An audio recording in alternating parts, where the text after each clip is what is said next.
प्रेम से बोल दीवा के बिहारी लाल की जय जय। साचे दरबार की जय हो। देखी वृंदावन में धूम मचलबा और होली होता। हाँ। तो आई हम रउआ सबके बीच में रीता देवी एगो बाके बिहारी के होली सॉन्ग लेके आइल बनी। हाँ। अच्छा लगी तो प्यार जरूर देम लोग। प्रेम से बोल दी साचे दरबार की जय जय। बाके बिहारी लाल की जय हो। देखी राधा मैया कौना भाव में कहतरी कौना कि ये कान्हा जी रउआ एगो चुनरी हमरा खातिर लेके आई फागुन महीना में, तो कैसे कहतरी?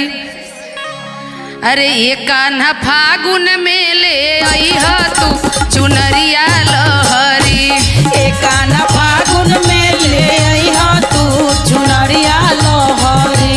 ए कान्हा फागुन में ले आई हा चुनरिया लहरी।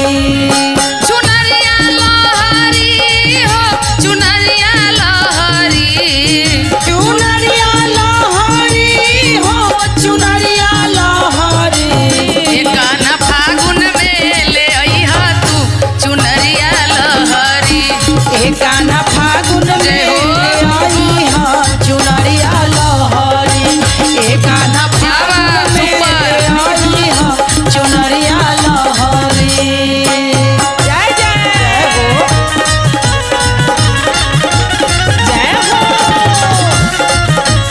क्या बात है, बोलिए बाके बिहारी लाल की।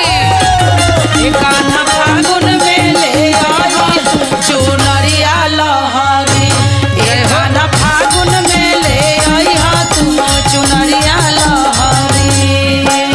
और देखी कैसे कहे के बा। कैसे? अरे टीका वाले आई हा नाथुनिया ले आई हा। नाथुनिया ले आई हा नाथुनिया ले आई हा। अरे टीका वाले आई हा नाथुनिया ले आई हा। नाथुनिया ले आई हा नाथुनिया ले आई हा। और देखी कैसे कहे के बा। ये कान्हा जौनी तू भूलैहा हो चुनरिया लहरी।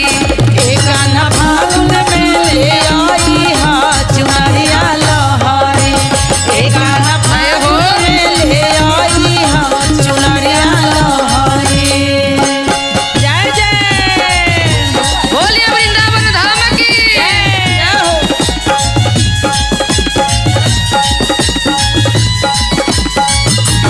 ए कान्हा फागुन में ले आई हा तू चुनरिया लहरी।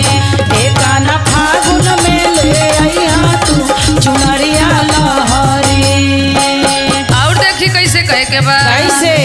अरे रांगा वाले आई हा गुलाला वाले आई हा। गुलाला वाले आई हा गुलाला वाले आई हा। ए रांगा वाले आई हा गुलाला वाले आई हा। गुलाला वाले आई हा गुलाला वाले आई हा। देखी फिर कैसे कहे के बा। कैसे?